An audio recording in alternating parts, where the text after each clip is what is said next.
Hey, hey, we're in Santa Fe, New Mexico. We're about to run the Santa Fe Runaround. Hope you enjoy the footage.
Over there.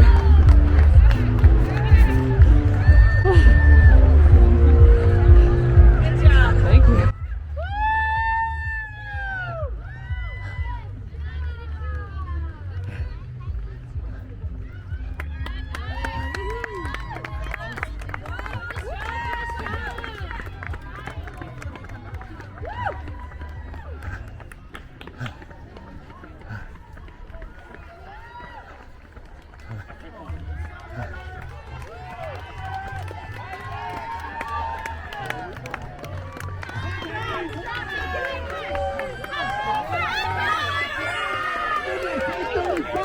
Came out of nowhere.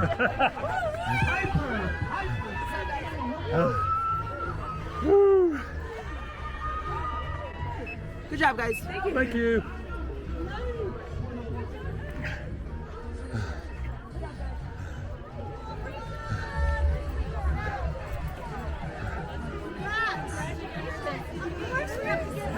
Congratulations. Love the tutus. Good job. Congratulations. Go find your mama. I saw her. I need a drink of water. Yeah. My hands are telling me I didn't do good this morning. Oh, right. I know I heard you say, oh yeah.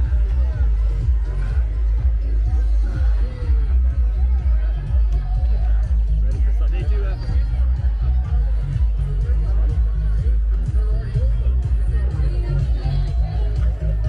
Yeah, please. Thank you.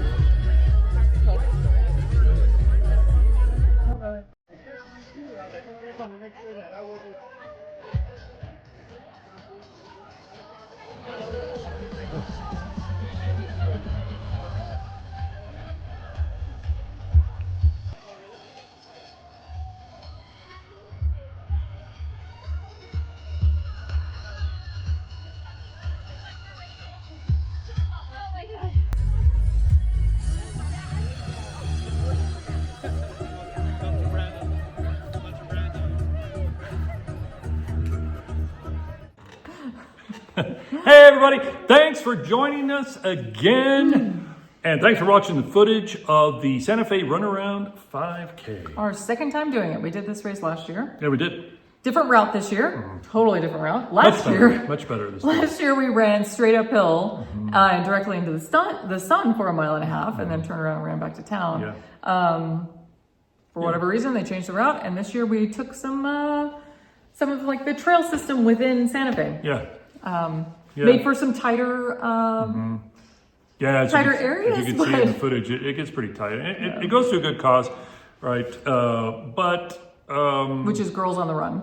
Right, Girls on the Run, but they mismeasured. We started our watches right at the starting line, and we finished 3.5 miles. About 3.5.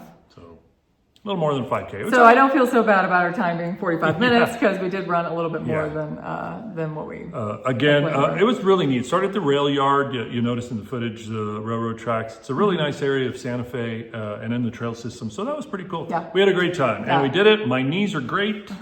We got to try honey stingers. So what we decided to do, we had the free continental breakfast at our hotel that morning, which basically just meant a bagel and an English muffin. Yeah. But we decided, since we're apparently not going to be able to get on our feet for many, many, many hours before this big race in 3 weeks, we would just down one of those honey stingers right before we took off and see if our stomachs churned at all. And we both did okay. Yeah. Yeah. We both did okay. So we ordered some new ones this week. Just to make sure we have enough for the race and also to try some different flavors. Right. The ones we got originally were like fruit punch or something. David was totally fine with it. I wasn't crazy about the flavor. So we ordered their gold flavor, which is honey. It was awesome. So I really enjoyed that. And then we got a little variety pack and you tried one of those. Yeah, I had a strawberry kiwi. And that was good. So- and some have caffeine, some don't. I tried the one with caffeine. The honey does not have caffeine. That's correct. They worked out well and didn't have any hunger issues. I mean, again, 3.5 miles, but it was pretty good. And the weather was perfect. It was absolutely perfect. We had a great time. It was a lot of fun. And again, goes to a good cause. And then while in Santa Fe, a few things. There's an REI there. And we wanted to look into getting a hydro pack or some sort of hydro vest. We had some good recommendations. Thank you all for the recommendations. As it turns out, we found the REI brand hydro vest. Yeah. We tried on just about everything they had and nothing felt right to us. No. It was getting kind of I disappointing. was about too. ready to walk out Yeah. and 'Cause try to rethink what we were going to do. Right, they had the backpacks, too heavy, too bulky. A guy named Rob at REI, thank you, Rob. Really, really nice. He said, "Hey, would you consider maybe a vest?" And that was great. So we went to a completely different section of the store, and they had Salomon, they had Osprey, they had Nathan. None of them just felt right. For either of us. It was bad. Yeah. And then it was like, oh, well, they had this little rack of REI brand. It basically, I think there were 2 styles in there, but it like looking at it, I was like, well, there's one style to choose from. I guess we'll see. And we both really liked it. So It's got a big bladder in the back. There's lots of pockets. Really, really, really adjustable. Really customizable. lightweight. Very lightweight. Very lightweight. So we're gonna try those. We'll have to we will have to figure out in the next few weeks. Yeah. Test them out in some functional way. I don't know if we're gonna wear them to the gym and take them on the treadmill, or if we're gonna try a hike or something. But we need to see if it's gonna rub anywhere, right? So we can prep for that. Yeah. But I feel good about that. So we'll have some good hydration option for the marathon, Right. without having to fumble around with the bottles and stuff. Right. And the bottles, I was fine with the bottles, but I have to refill them at least, 2 or 3 times on a marathon. And that's just, it's really time consuming. Yeah. And at a certain point, my hands are so swollen, it's hard to unscrew Yeah, the top. right. It's just miserable. Yeah, So, right. so we're gonna try these out. I'm very hopeful. Also, while we were in Santa Fe, it's the closest Subaru dealer. We have a Subaru. We got a crack in the windshield. Another crack in the windshield. Right. Had it replaced, and they could not recalibrate the eyesight, it's called, on a Subaru, which does a cruise control and warnings, Lane and departure lane departure and backing warnings. up warnings. Anyway, I think we're still getting the backing up warnings, but anything in the front, we're not getting. no. We're about to. Well, yeah, but it won't hit the brakes for us. Oh, you're right. Yeah, but it does So, and no cruise control. Ugh. I don't know about you, but wow, cruise control is severely We even use it underrated. in town. I know. The speed limit's 35 rolling through town. We set the cruise Right, because set it. Anyway, Subaru could not fix the windshield. Looks like there's some damage to it, so now we're gonna have to deal with that. Anyway, so we were at Subaru dealer for 3 hours. we hung out there for 3 hours. Yeah. We were planning on buying a dishwasher and doing some other stuff while we were in the big city. Yeah. And about halfway through our time at the car dealership, we were like, why don't we do that another day? Yeah. And you may notice. It's winter again. It's May 4th. May. And we got a fire rolling. We're supposed to have snow the next 2 days, rain today. The temperatures dropped 10 degrees in the last couple hours. So anyway, welcome to New Mexico. And also, May the 4th be with you. As a couple of nerds, we're pretty psyched about that. Anyway, that's our recap. We're getting really, really close to... gonna start pulling stuff to pack close. Yeah. Yeah. Yeah, and I leaving soon. think in terms of hardware, I guess we've got what we We've got all of our equipment. Yeah. We're good. The only thing we need to do is watch the weather to see what length of sleeve we need for the run. But otherwise, I think. Yeah, and already making plans for using public transportation in Calgary. Use the rail and go to places and visit with our wonderful friend. We're really excited about that. So anyway, that's what we're up to. If you haven't already, hit like. Hit subscribe and hit the notification bell. We are planning on uploading regularly as we get closer and closer to the Calgary Marathon. Always an adventure with you. Thanks for joining. We'll see you soon.